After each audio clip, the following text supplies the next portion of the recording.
इंडी में निखिल कुमारस्वामी ने सूखा प्रभावित गांवों का दौरा किया, किसानों के लिए कर्ज माफी और मुआवजे की मांग।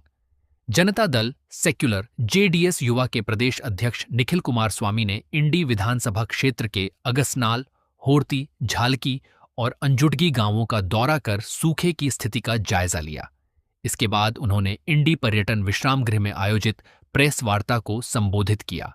निखिल कुमारस्वामी ने कहा कि केंद्रीय भारी उद्योग एवं इस्पात मंत्री तथा पूर्व मुख्यमंत्री HD कुमारस्वामी के निर्देश पर जेडीएस का प्रतिनिधिमंडल उत्तर कर्नाटक के विभिन्न जिलों में किसानों के घरों और खेतों का दौरा कर उनकी समस्याएं सुन रहा है तथा उनका मनोबल बढ़ाने का प्रयास कर रहा है। इसी अभियान के तहत इंडी विधानसभा क्षेत्र का भी दौरा किया गया। उन्होंने आरोप लगाया कि सूखे की स्थिति बने 45 दिन से अधिक समय बीत जाने के बावजूद राज्य सरकार का कोई मंत्री, विधायक या प्रतिनिधि किसानों के बीच नहीं पहुंचा। उन्होंने कहा, किसानों के साथ खड़ा रहना जनता दल सेक्युलर की मूल पहचान और परंपरा रही है।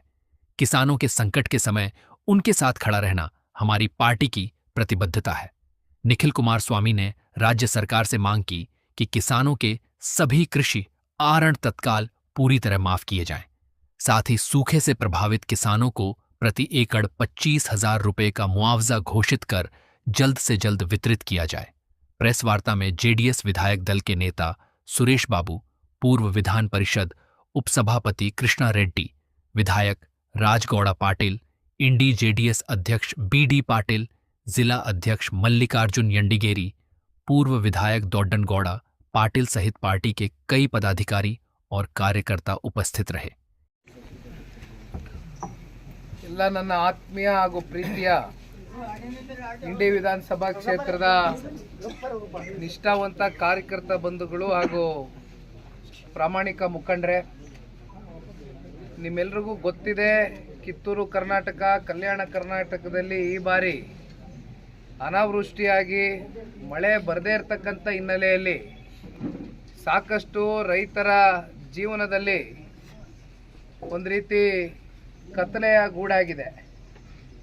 ಹಾಗಾಗಿ ಇವತ್ತು ಇಲ್ಲಿ ಬಂದು ನಿಂತಿರ್ತಕ್ಕಂಥದ್ದು ವಿಜಯಪುರ ಜಿಲ್ಲೆಯ ಇಂಡಿ ಮತ್ತು ಬಸವನ ಬಾಗೇವಾಡಿ ಎರಡು ವಿಧಾನಸಭಾ ಕ್ಷೇತ್ರಗಳನ್ನ ಆಯ್ಕೆ ಮಾಡ್ಕೊಂಡಿರ್ತಕ್ಕಂಥ ಕಾರಣ, ಇದು ಕೇವಲ ರೈತರ ಜೊತೆಯಲ್ಲಿ ನಿಲ್ತಕ್ಕಂಥದ್ದು ಒಂದಾದರೆ ನಮ್ಮ ಕಾರ್ಯಕರ್ತ ಬಂಧುಗಳು ಮುಖಂಡರನ್ನ ಕಾಣ್ತಕ್ಕಂಥದ್ದು ಒಂದಾಗಬೇಕು ಅನ್ನೋದು ನನ್ನ ಒಂದು ಬಯಕೆ ಆಗಿತ್ತು. ಇಂಡಿ ವಿಧಾನಸಭಾ ಕ್ಷೇತ್ರ ನನಗೆ ಗೊತ್ತಿದೆ, ಕಳೆದ 2-3 ಚುನಾವಣೆಗಳಲ್ಲಿ ನೀವೆಲ್ಲರೂ ಏನು ಇಲ್ಲಿಂದ ಒಬ್ಬರನ್ನ ಶಾಸಕರನ್ನ ವಿಧಾನಸೌಧಕ್ಕೆ ಆಯ್ಕೆ ಮಾಡಿ ಕಳಿಸ್ಕೊಡ್ಬೇಕು ಅಂತಕ್ಕಂಥ ನಿಮ್ಮ ನಿರಂತರವಾದಂಥ ಒಂದು ಹೋರಾಟ ಇದೆ. ಅದಕ್ಕೆ ಪ್ರತಿಫಲ ಸಿಗ್ತಕ್ಕಂಥ ದಿನ ಭಾಳ ದೂರ ಇಲ್ಲ ಅಂತಕ್ಕಂಥದ್ದು ಬಹುಶಃ ಇವತ್ತು ಮಣ್ಣೆತ್ತಿನ ಅಮಾವಾಸ್ಯೆ ಅಂತಕ್ಕಂಥದ್ದು ಅತ್ಯಂತ ಶ್ರೇಷ್ಠವಾದಂಥ ಒಂದು ದಿನ. ಇವತ್ತು ನಾನು ಇಂಥ ದಿನನೇ ಇಲ್ಲಿ ಬಂದಿದ್ದೀನಿ ಅಂದರೆ ಬಹುಶಃ ಭಗವಂತ ನನ್ನ ಕರೆಸ್ಕೊಂಡಿದ್ದಾನೆ ಅಂತಕ್ಕಂಥದ್ದು ನಾನು ಭಾವಿಸಿದ್ದೇನೆ. ಹಾಗಾಗಿ ಇಂಥ ಪುಣ್ಯ ದಿನದಂದು ರೈತರು ಈಗಾಗಲೇ ಎತ್ತುಗಳಿಗೆ ಪೂಜೆ ಮಾಡಿಸಿದ್ದಾರೆ. ವರ್ಷ ಇಡೀ ರೈತರಿಗೋಸ್ಕರ ದುಡಿತಕ್ಕಂಥ ಎತ್ತನ್ನ ಗೌರವಿಸಬೇಕು, ಆದರಿಸಬೇಕು, ಪ್ರೀತಿಸಬೇಕು ಅಂತಕ್ಕಂಥ ನಿಮ್ಮಲ್ಲಿರ್ತಕ್ಕಂಥ ಒಂದು ಮುಗ್ಧ ಮನಸ್ಥಿತಿ ಏನಿದೆ ಅದನ್ನು ನಾನು ಭಾಳ ಚೆನ್ನಾಗಿ ಅರ್ಥ ಮಾಡ್ಕೊಂಡಿದ್ದೇನೆ. ಅದಕ್ಕೆ ಪೂರಕವಾಗಿ ನಿಖಿಲ್ ಕುಮಾರಸ್ವಾಮಿ ಕೇವಲ ಹಳೆ ಮೈಸೂರು ಪ್ರಾಂತ್ಯಕ್ಕೆ ಸೀಮಿತವಾಗಿ ಪಕ್ಷವನ್ನು ಕಟ್ತಾ ಇಲ್ಲ. ಮುಂದೆಯೂ ಅಷ್ಟೇ ನಾನು ಭಾಳ ಗಟ್ಟಿಯಾದಂಥ ಒಂದು ವಿಚಾರವನ್ನು ನಿಮಗೆ ತಿಳಿಸ್ಲಿಕ್ಕೆ ಬಯಸ್ತೇನೆ. ಹಳೆ ಮೈಸೂರು ಪ್ರಾಂತ್ಯ ಅಷ್ಟೇ ಅಲ್ಲ, ನಮ್ಮ ಕಿತ್ತೂರು ಕರ್ನಾಟಕದಲ್ಲಿ ವಿಶೇಷವಾಗಿ ನಮ್ಮ ವಿಜಯಪುರ ಜಿಲ್ಲೆಯಲ್ಲಿ 8 ವಿಧಾನಸಭಾ ಕ್ಷೇತ್ರಗಳೇನು ಒಳಗೊಂಡುತ್ತೆ. ಅಲ್ಲಿ ನಾನೊಂದು ಮನಸ್ಸಿನಲ್ಲಿ ಇಟ್ಕೊಂಡಿದ್ದೀನಿ, ಅದನ್ನು ಬಹಿರಂಗ ವ್ಯಕ್ತಪಡಿಸೋದಕ್ಕೆ ಹೋಗೋದಿಲ್ಲ. ಇನ್ನು ಮಿಕ್ಕಂಥವ್ರು ಯಾರು ಕೂಡ ಮತ್ತೆ ನಮ್ಮನ್ನು ಬಿಟ್ರಲ್ಲ, ಕೈ ಬಿಟ್ರಲ್ಲ ಅಂತ ಅನ್ಕೋಬಾರ್ದು. ನನಗೆಲ್ಲರೂ ಒಂದೇ. ಇದು ದೇವೇಗೌಡರು ಈ ಪಾರ್ಟಿಯನ್ನು ಕಟ್ಟಿದಂಥ ಸಂದರ್ಭದಲ್ಲಿ ಒಬ್ಬ, ಇಬ್ಬ, 10, 100 ಜನ ವ್ಯಕ್ತಿಯಾಗಿ ಕೊನೆಗೆ ಲಕ್ಷಾಂತರ ಜನ ಕಾರ್ಯಕರ್ತರಾಗಿ ಪರಿವರ್ತನೆ ಮಾಡ್ತಕ್ಕಂಥ ಒಂದು ಶಕ್ತಿ ಇದ್ದಂಥದ್ದು ದೇವೇಗೌಡರು ಸಾಹೇಬರಿಗೆ. ಹಾಗಾಗಿ ನಾವು ಎಲ್ಲಿ ಶಾಸಕ ಸ್ಥಾನವನ್ನು ಗೆಲ್ತೀವಿ ಅಲ್ಲಿ ಮಾತ್ರ ಸೀಮಿತವಾಗಿ ಸಂಘಟನೆ ಮಾಡ್ತೀನಿ ಅಂತಕ್ಕಂಥದ್ದು ನನ್ನ ಮನಸ್ಥಿತಿ ಅಲ್ಲ.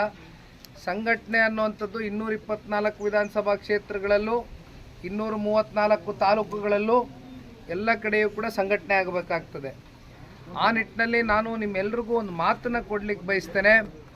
ಇಲ್ಲಿ ಕೂತಿರ್ತಕ್ಕಂಥವರು ಭಾಳ ಜನ ಹಿರಿ ಜೀವಿಗಳಿದ್ದೀರಿ, ರೈತಾಪಿ ವರ್ಗ ಇದ್ದೀರಿ, ಎಲ್ಲ ಸಮುದಾಯ ಜಾತಿ ವರ್ಗ ಧರ್ಮದವರು ಕೂಡ ಇವತ್ತಿಲ್ಲಿ ಸೇರಿದ್ದೀರಿ. ಅಂದರೆ ಅದು ಬಹುಶಃ ಬಿ ಡಿ ಪಾಟೀಲರ ಹೃದಯ ಶ್ರೀಮಂತಿಕೆಯನ್ನು ಮೆಚ್ಚಿ ತಾವೆಲ್ಲರೂ ಕೂಡ ಅವರ ಜೊತೆಯಲ್ಲಿ ಕಷ್ಟದ ದಿನಮಾನಗಳಲ್ಲಿ, ಕಷ್ಟದ ಕಾಲದಲ್ಲಿ ಪಕ್ಷವನ್ನು ಇನ್ನೂ ಕಟ್ತೇವೆ, ಅವ್ರ ಮೂಲಕ ಪಕ್ಷವನ್ನು ಕಟ್ಟಿ ತೋರಿಸ್ತೇವೆ ಅಂತಕ್ಕಂಥ ಇಚ್ಛಾಶಕ್ತಿಯನ್ನು ಇಟ್ಕೊಂಡಿದ್ದೀರಿ. 28ರ ವಿಧಾನಸಭಾ ಚುನಾವಣೆ ಇನ್ನೂ 2 ವರ್ಷ ಇದೆಯಣ್ಣ. ಅದಕ್ಕಿಂತ ಪೂರ್ವದಲ್ಲಿ ಜಿಲ್ಲಾ ಪಂಚಾಯಿತಿ, ತಾಲೂಕು ಪಂಚಾಯಿತಿ, ಗ್ರಾಮ ಪಂಚಾಯಿತಿ ಚುನಾವಣೆಗಳು ತಾವೆಲ್ಲ ಎದುರು ನೋಡ್ತಾ ಇದ್ದೀರಿ. ಈ ಚುನಾವಣೆ ಕಾರ್ಯಕರ್ತರಿಗೆ ಮೀಸಲಿಡಬೇಕಾಗಿರ್ತಕ್ಕಂಥ ಚುನಾವಣೆ, ಕಾರ್ಯಕರ್ತ ಮುಖಂಡನಾಗಿ ಹೊರಹೊಮ್ಮತಕ್ಕಂಥ ಒಂದು ಚುನಾವಣೆ. ಇಂಥ ಚುನಾವಣೆಯಲ್ಲಿ ನಿಖಿಲ್ ಕುಮಾರಸ್ವಾಮಿ ಮತ್ತೆ ಹೇಳ್ತಾ ಇದ್ದೀನಿ, ಯಾರಾದರೂ ಮನಸ್ಸಲ್ಲಿ ಬರೀ ಹಳೆ ಮೈಸೂರು ಪ್ರಾಂತ್ಯಕ್ಕೆ ಸೀಮಿತವಾಗಿರ್ತೀನಿ ಅಂತಕ್ಕಂಥದ್ದಾದರೆ ನಿಮ್ಮ ಮನಸ್ಸಿಂದ ಅದನ್ನು ಇವತ್ತೇ ಹೋಗಲಾಡಿಸ್ಬಿಡಿ. ಒಂದಲ್ಲ 10 ಅಲ್ಲ 100 ಬಾರಿ ಬರ್ತೀನಿ ನಿಮ್ಮ ಕ್ಷೇತ್ರಕ್ಕೆ. ನಾನು ಬಿ ಡಿ ಪಾಟೀಲ್ರಿಗೆ ನಿರಂತರ ಸಂಪರ್ಕದಲ್ಲಿದ್ದೀನಿ. ಅವರು ಬೆಂಗಳೂರಿಗೆ ಬಂದಾಗೆಲ್ಲ ನನಗೆ ಕರೆ ಮಾಡ್ಕೊಂಬರ್ತಾರೆ, ಸಿಗ್ತಾರೆ. ನಮ್ಮ ಕೈಲಾದ ಮಟ್ಟಕ್ಕೆ ಅವ್ರಿಗೆ ಒಂದಷ್ಟು ಕೆಲಸ ಕಾರ್ಯಗಳು ಮಾಡಿಕೊಡ್ತೇನೆ, ಒಂದಷ್ಟು ಆಗಿದೆ. ಜೊತೆಯಲ್ಲಿ ನಾನು ಹೇಳ್ತಕ್ಕಂಥದ್ದಿಷ್ಟೇ, ಅವರು ಆರ್ಥಿಕವಾಗಿ ಸದೃಢರು ಇಲ್ಲದೇ ಇರ್ಬೋದು, ಆದರೆ ಹೃದಯ ಶ್ರೀಮಂತಿಕೆ ಅಂತಕ್ಕಂಥದ್ದು ನನಗೆ ತಾನೇ ಪ್ರಸ್ತಾಪ ಮಾಡಿದ್ದೀನಿ. ಬಹುಶಃ ಅದು ನನಗಿಂತ ಚೆನ್ನಾಗಿ ತಾವೆಲ್ಲ ಅರ್ಥಕೊಂಡಿದ್ದೀರಿ. ಇಂಥ ಒಬ್ಬ ವ್ಯಕ್ತಿ ಇವತ್ತು ನಿಮ್ಮ ಜೊತೆಯಲ್ಲಿ ನಿಮ್ಮ ಕುಟುಂಬದ ಒಬ್ಬ ಕುಡಿಯಾಗಿ ಕೆಲಸ ಮಾಡ್ತಾ ಇರ್ತಕ್ಕಂಥದ್ದು, ಕ್ಷೇತ್ರದ ಮುಂದಿನ ಸರ್ವೋತ್ತ ಅಭಿವೃದ್ಧಿಗೆ ಅವರದೇ ಆದಂಥ ಕೆಲವೊಂದಷ್ಟು ಆಲೋಚನೆಗಳನ್ನ ಇಟ್ಕೊಂಡು ನಿಮ್ಮೆಲ್ಲರನ್ನೂ ಕೂಡ ಅತ್ಯಂತ ಗೌರವದಿಂದ ಕಾಣ್ತಾ ಇರ್ತಕ್ಕಂಥ ಬಿ ಡಿ ಪಾಟೀಲ್ರಿಗೆ ಮುಂದೊಂದು ದಿನ ಜಿಲ್ಲಾ ಪಂಚಾಯಿತಿ, ತಾಲೂಕು ಪಂಚಾಯಿತಿ ಚುನಾವಣೆಗಳಲ್ಲಿ ಅತಿ ಹೆಚ್ಚು ಸ್ಥಾನವನ್ನು ಜನತಾದಳ ಪಕ್ಷ ದೊರಕಬೇಕು ಅದಕ್ಕೆ ಅಂತಕ್ಕಂಥದ್ದು ನನ್ನ ಒಂದು ಹೋರಾಟ. ನಿಮ್ಮ ಕಾರ್ಯಕರ್ತರ ಚುನಾವಣೆ ಅಂದರೆ ಅದು ಪಕ್ಷದ ಚುನಾವಣೆ. ಪಕ್ಷದ ಬುಡವನ್ನು ಗಟ್ಟಿಯಾಗಿ ಕಟ್ತಕ್ಕಂಥದ್ದಕ್ಕೆ ಕಾರ್ಯಕರ್ತರನ್ನ ನಾವು ಮುಖಂಡರಾಗಿ ಮಾಡಬೇಕಾಗ್ತದೆ. ಆ ನಿಟ್ಟಿನಲ್ಲಿ ನಾನೇ ಬಂದು ನಿಂತ್ಕೊತೇನೆ. ಜನತಾದಳ ಪಕ್ಷದಲ್ಲಿ 224 ಕ್ಷೇತ್ರಕ್ಕೆ ಒಬ್ಬ ಕ್ಯಾಂಡಿಡೇಟ್ ಆದರೆ ನನಗೆ ವಿಶೇಷವಾಗಿ ನಿಖಿಲ್ ಕುಮಾರಸ್ವಾಮಿಗೆ ಬಿ ಡಿ ಪಾಟೀಲರು ನನಗೆ ವಿಶೇಷವಾದಂಥ ಒಂದು ಗಮನವನ್ನು ಕೊಟ್ಟು ನೋಡ್ಕೊಳ್ತೇನೆ. ಹಾಗಾಗಿ ದೇವಾನಂದ್ ಚೌಹಾಣ್ರಿದ್ದಾರೆ, ನಾಗಠಾಣ ವಿಧಾನಸಭಾ ಕ್ಷೇತ್ರದ ಮಾಜಿ ಶಾಸಕರು, ಆಡಳಿತದಲ್ಲಿ ಅವ್ರಿಗೂ ಕೂಡ ಸಾಕಷ್ಟು ಅನುಭವ ಇದೆ ಈ ಜಿಲ್ಲೆನಲ್ಲಿ. ಅವರನ್ನು ಕೂಡ ಜೊತೆಗೂಡಿ, ಜೊತೆಯಲ್ಲಿ ನಮ್ಮ ಸೋಮನಗೌಡರು ಇವಾಗ ಬಸವನ ಬಾಗೇವಾಡಿ ಅಲ್ಲಿಗೆ ತೆರಳ್ತಾ ಇದ್ದೇವೆ. ಬಹುಶಃ ಈಗಾಗಲೇ ಸಮಯ ಸುಮಾರು ಆಗೋಗಿದೆ. ಬಿ ಡಿ ಪಾಟೀಲ್ರಿಗೆ ಬೆಳಗ್ಗೆ ಗಾಡೀಲಿ ಕೂತ್ಕೊಂಡಾಗಿಂದ ಒಂದು 2-3 ತಾಸು ನನಗೆ ವಿಚಾರ ಹೇಳಿದ್ದಿಷ್ಟೇ, ನನಗೆ ಇನ್ನೂ ಸಮಾಧಾನ ಇಲ್ಲ, ನೀವು ಇಡೀ ದಿನ ಕೊಡಬೇಕಾಗಿತ್ತು ನನಗೆ ಅನ್ನೋದೇ ಅವ್ರ ವಾದ. ಹಾಗಾಗಿ ನಾನು ಪಾಟೀಲ್ರಿಗೆ ಹೇಳಿದ್ದೀನಿ, ಬರ್ತಾ ಇರ್ತೀನಿ.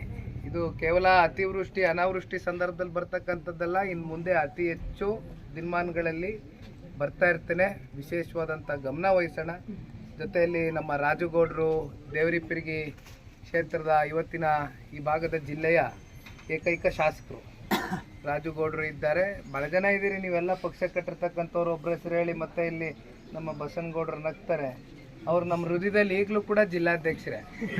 ಅವರು ಸ್ವಲ್ಪ ಬೇಸರ ಮಾಡ್ಕೊಂಡಿದ್ರು ಮನಸ್ಸಲ್ಲಿ, ಆದರೂ ಕೂಡ ನಮ್ಮ ಇಂಡಿಗಿರಿ ಅವ್ರಿಗೆ ಪಕ್ಷ ಅವಕಾಶ ಕೊಡಬೇಕು, ಬದಲಾವಣೆ ಅಂತಕ್ಕಂಥ ಒಂದು ಪರ್ವ ಸ್ವಾಭಾವಿಕವಾಗಿ ಎಲ್ಲ ಪಕ್ಷದಲ್ಲೂ ಮೂಡ್ತದೆ. ಆಯಾ ಕಾಲಘಟ್ಟಕ್ಕೆ ಪಕ್ಷದ ವರಿಷ್ಠರು ತೀರ್ಮಾನ ತಗೋತಾರೆ. ಬಸನಗೌಡರು ಸ್ವಲ್ಪ ಮನನೊಂದಂಥ ಸಂದರ್ಭದಲ್ಲಿ ಒಂದು 2-3 ಸಲ ಕರೆದು ಕೂರಿಸು ನಾವೆಲ್ಲ ಮಾತಾಡಿದ್ದೀವಿ. ಇವತ್ತು ಅವರು ದೊಡ್ಡ ಮನಸ್ಸು ಮಾಡಿ ವ್ಯಕ್ತಿಗಿಂತ ಪಕ್ಷ ದೊಡ್ಡದು ಅಂತಕ್ಕಂಥ ಮನಸ್ಥಿತಿ ಇಟ್ಕೊಂಡು ಬಂದಿರತಕ್ಕಂಥದ್ದು ನಿಜಕ್ಕೂ ಮೆಚ್ಚುಗೆ ವ್ಯಕ್ತಪಡಿಸ್ಬೇಕಾಗ್ತದೆ. ನಾವು ಕೂಡ ಸಾಕಷ್ಟು ಹೋರಾಟ ಕಟ್ಟಿದ್ದೀರಿ ಪಕ್ಷ ಕಟ್ತಕ್ಕಂಥದ್ದಕ್ಕೆ. ಪಕ್ಷ ಮರೆಯೋದಿಲ್ಲ, ಪಕ್ಷ ಕೈಯೂ ಬಿಡೋದಿಲ್ಲ. ಹಾಗಾಗಿ ಇಲ್ಲಿರ್ತಕ್ಕಂಥ ಎಲ್ಲ ಇಂಡಿ ವಿಧಾನಸಭಾ ಕ್ಷೇತ್ರದ ಪದಾಧಿಕಾರಿಗಳು ನಾನು ಒಂದು ನಿಮ್ಮಲ್ಲಿ ಕೈ ಜೋಡಿಸಿ ಮನವಿ ಮಾಡ್ತಕ್ಕಂಥದ್ದು, ಈಗಾಗಲೇ ಮತದಾರರ ವಿಶೇಷ ತೀವ್ರ ಪರಿಷ್ಕರಣೆ ಈಗಾಗಲೇ ನಡೀತಾ ಇದೆ ಇಡೀ ರಾಜ್ಯದಲ್ಲಿ. ಹಲವಾರು ದೇಶದ ರಾಜ್ಯಗಳಲ್ಲಿ ನಡೆದು ಫಲಿತಾಂಶ ಹೊರಗಡೆ ಬಂದು ಅದರಿಂದ ಆಗಿರ್ತಕ್ಕಂಥ ಬೆಳವಣಿಗೆಗಳೇನಿದೆ ಅಂತಕ್ಕಂಥದ್ದು ನೋಡಿದ್ದೀರಿ. ಹಾಗಾಗಿ ಇದು 2002ರಲ್ಲಿ ಹಿಂದೆ, ಅಂದರೆ ಸರಿ ಸುಮಾರು 24 ವರ್ಷದ ಹಿಂದೆ ನಮಗೆ ಈ ಸ್ಪೆಷಲ್ ಇಂಟೆನ್ಸ್ ರಿವಿಷನ್ ಪ್ರೋಗ್ರಾಮ್ ಅಂತ ಏನು ಕರೀತಾರೆ, ಮತದಾರರ ವಿಶೇಷ ತೀವ್ರ ಪರಿಷ್ಕರಣೆಯ ಈ ಒಂದು ಸಂದರ್ಭದಲ್ಲಿ ಇನ್ನೊಂದು ಬಹುಶಃ ಈಗಾಗಲೇ 15 ದಿನ ಕಳೆದೋಯ್ತು. ಇನ್ನು 15 ದಿನಗಳ ಕಾಲ ನಾನು ಬಿ ಡಿ ಪಾಟೀಲ್ರು ಕೇಳ್ತಾ ಇದ್ದೆ, BLA 2ಗಳ ಜೊತೆ ಎಷ್ಟು ಸಂಪರ್ಕ ಇಟ್ಕೊಂಡಿದ್ದೀರಿ ಅಂತ. ಯಾಕೆಂದರೆ BLA 2ಗಳು ಅಂದರೆ ಬಿ ಡಿ ಪಾಟೀಲ್ರು ಕ್ಷೇತ್ರಕ್ಕೆ ಪ್ರತಿನಿಧಿ, ಆದರೆ BLA 2ಗಳು ಜನತಾದಳಕ್ಕೆ ಬಿ ಡಿ ಪಾಟೀಲ್ರಿಗೆ ಬೂತ್ ಪ್ರತಿನಿಧಿಗಳಾಗಿರ್ತಾರೆ. ಹಾಗಾಗಿ ಅವ್ರ ಜೊತೆ ತಾವು ನಿರಂತರ ಸಂಪರ್ಕ ಇರಬೇಕು ಪಾಟೀಲ್ರೆ. ಕೇಳಿ ಯಾವ ಥರ ಎನ್ಯುಮರೇಷನ್ ಫಾರ್ಮ್ಗಳು, ಅರ್ಜಿಗಳು ಯಾವ ರೀತಿ ಇವತ್ತು ಪ್ರಕ್ರಿಯೆ ಮಾಡ್ತಾ ಇದ್ದಾರೆ ಅಂತಕ್ಕಂಥದ್ದು. ಯಾಕೆಂದರೆ ಇಡೀ ರಾಜ್ಯದಲ್ಲಿ ಒಂದು ಸುದ್ದಿ ಆಯಿತು, ಬಹುಶಃ ತಾವೆಲ್ಲ ಮಾಧ್ಯಮದಲ್ಲಿ ನೋಡಿದ್ದೀರಾ ಅಂತ ನಾನು ಅಂದ್ಕೊಂಡಿದ್ದೀನಿ.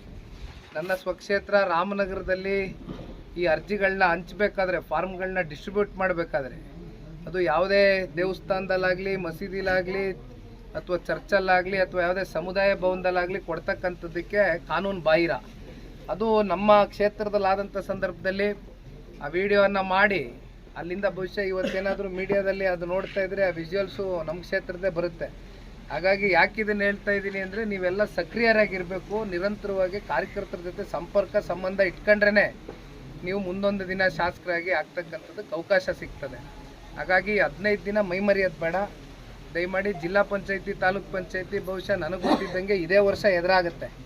ಯಾಕೆಂದರೆ ರಾಜ್ಯ ಸರ್ಕಾರಕ್ಕೆ 16ನೇ ಹಣಕಾಸಿಂದ ಬರಬೇಕಾಗಿರ್ತಕ್ಕಂಥ ದುಡ್ಡು 2,500 ಕೋಟಿಯಷ್ಟು ಆಯಾ ಕಾಲ್ಗಟ್ಟಕ್ಕೆ ಸ್ಥಳೀಯ ಚುನಾವಣೆಗಳು ನಡೀದೇ ಇರೋದ್ರಿಂದ ಬಂದಿಲ್ಲ ಕಳೆದ ವರ್ಷ. ಹಾಗಾಗಿ ಈಗ ಕೋರ್ಟು ಕೂಡ ಭಾಳ ಗಂಭೀರವಾಗಿ ಹೇಳಿದೆ, ಚುನಾವಣೆ ಕಂಡಕ್ಟ್ ಮಾಡಲೇಬೇಕು ಅಂತ. ಹಾಗಾಗಿ ಚುನಾವಣೆ ಆಗ್ತದೆ, ನಿಮ್ಮ ಜೊತೆಲಿ ಬಂದು ನಿಂತ್ಕೊತೀನಿ ನಾನು ಗಟ್ಟಿಯಾಗಿ, ತಲೆ ಕೆಡಿಸ್ಕೊಂಬೇಡಿ.